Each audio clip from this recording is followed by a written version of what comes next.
There's a few adjustments to cover two. One of my favorite defenses is cover two, but it's got some obvious holes.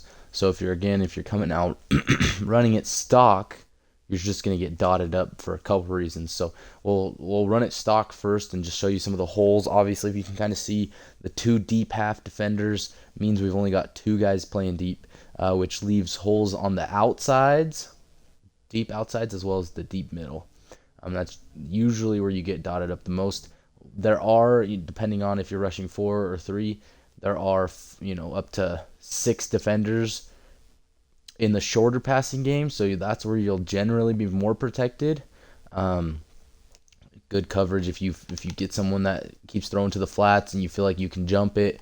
But like I said, running it stock presents a lot of issues. So there's a few adjustments you can add to this coverage to make it better, depending on the situation. Obviously, we're going to start with the zone drops first, but I guess let's run it. Just stock real quick to get an idea of why it's got some holes. So against cover two, if someone knows you're running cover two, a lot of times they're going to try and high-low you on the outside and then run some sort of route deep middle, right? So that they can attack all three of those weak zones, put your safeties in conflict, and someone's going to be open. So if we just run this stock, we get A wide open on the outside. If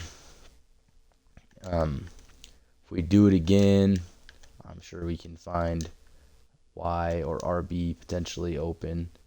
Yeah, see Y.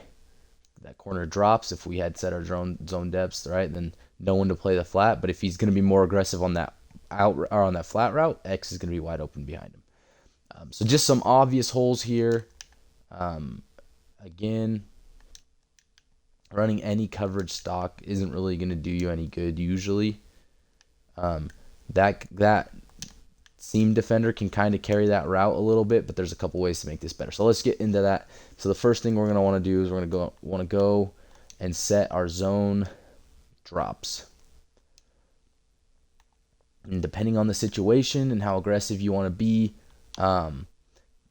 in most circumstances, I want to set my flats to 15 or 20 when I'm running cover two, because usually it's a coverage that I like in long situations or 2 minute, things like that. So I set my coverages to 20 so that I can take away those corner routes, any deeper breaking out routes. Setting my curl flats to 5 or even 0 if I want to be really aggressive in the flats. And then hooks, like I said, depending on the situation. If it's normal, down and distance type stuff, 15 if it's 2 minute, or 10 if it's 2 minute, maybe 15. So we'll go with those adjustments right now in depths and pick our cover two play. We'll set them back up with that same concept. We're going to have RB taking that middle, X running the corner, Y running the flat, trying to see if we can high-low and find some routes open. So my first adjustment would be to put one of the backers. Obviously, if you can sub in a safety at your backer position, that's my favorite thing to do. Gives you a little more versatility in the passing game. So potentially a safety here that's playing that middle third, and then we're shading outside so that our safeties aren't getting beat on those out, deep out routes, corner routes, fade routes, whatever it is. Whatever it is our opponent is trying to do to attack us on the sideline, we have a little bit better ability to break on those. And our corners, and in those cloud flats, they're dropping to 20. So really, we've got a 5-man, kind of 5 deep man, just bubble. And there's not really going to be anywhere to throw this ball deep or outside. What's going to be open now is that short game. But if our opponent knows we're playing cover two, a lot of times they're not really going to think about the adjustments that we're making, and they're going to be trying to attack us deep, because cover two is a coverage that has only 2 deep defenders, right? So another adjustment to make is to put this guy in a curl flat. So if we set it for 5, so especially to this trip side, right, he's going to play any short route. So this curl right here on the outside, he's going to jump it.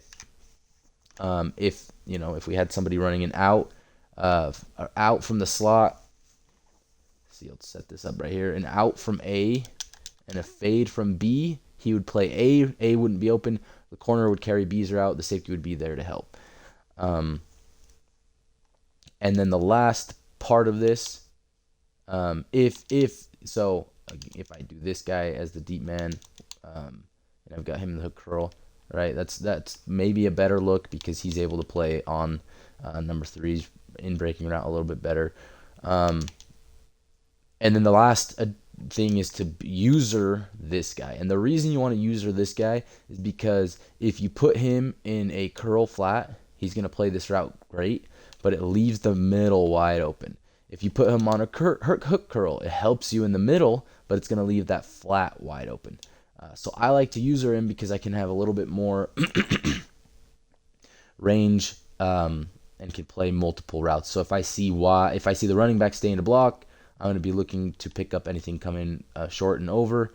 If I have the running back run to the flat, I can run with him, but have my eyes inside looking for something coming across to potentially jump or help in coverage there. So if we just run this play as it is right now, and we'll see, Long's not going to be able to play the what's it called? Play the middle. So I'm going to use the O here. But we'll kind of see what happens.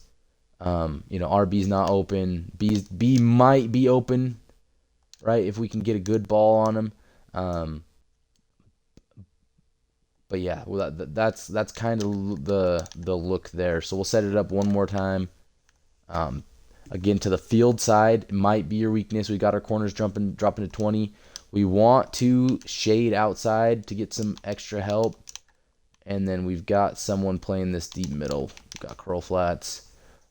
And so we're not going to look to the backside. We're just going to make this a one-side read. Really quickly, what is going on? All right.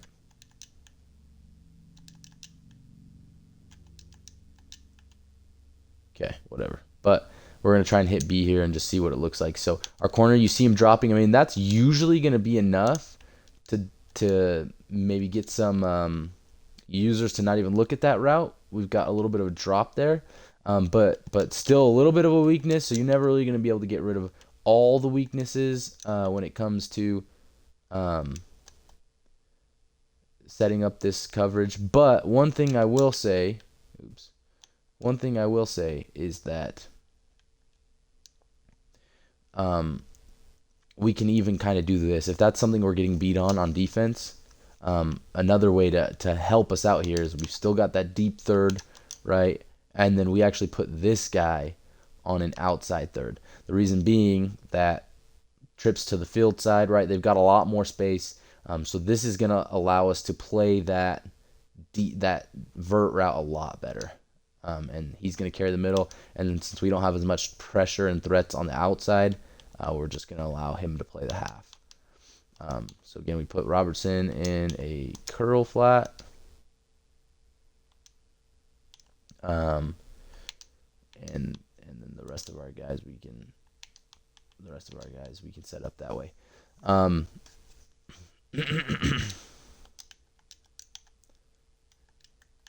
So now we'll take a look at it this time with that outside third route. See that corner's carrying that route. If we had run a corner in behind him, we'll do that real quick. So say we actually do this instead, right? Sort of a sail look. We don't know what our defender's going to do against us, but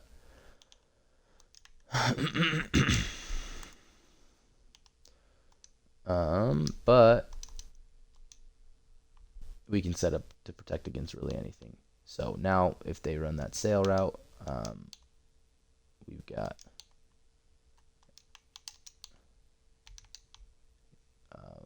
got kind of a three-man high-low out there on the outside, and we can cover all of that. We've got help in the inside. We're using long, so we can play the running back, the slant, whatever the route combination is on the backside. It's 2v3, so we're really covered here. So we'll run that one more time, see what our look is here. We're looking for RB, but we've got a couple defenders there. We might be able to use her and make that pick. There is no coverage that doesn't have holes in it. So obviously, you're gonna have to use this situationally. You're gonna have to mix in zone depths. One thing I like to do is if I've been playing my zone depths at 20 and my defender knows that I'm getting some drop here, one play I'll come out in cover 2 and I'll have these guys at 5 or 0. Something that's going to play really aggressive on the short stuff. And then I'll even do this. Go outside third, middle third, outside third, right? So oh man, I don't know why it's not showing you the adjustments, but we've got a guy in a third, a guy in an outside third, and a guy in a middle third. So we're really playing cover 3 with the corners, clouding the flats. We've got some help on the inside. So there are a lot of ways you can mix this up and do it differently. I'd mess around with it if I were you. I like to have multiple coverages, not just coming out in cover 4, cover 2, or cover 3 and running that the whole game. Having a bunch of different coverages that I can make adjustments to so that they cover the different looks that I'd like them to look. There you go. That's more of the look that you'd have. And you have cloud flats playing aggressive. Just a little bit of a change up to get you maybe some picks on some short routes with this coverage. Yeah, that's all. So take a look at that. Mess around with it.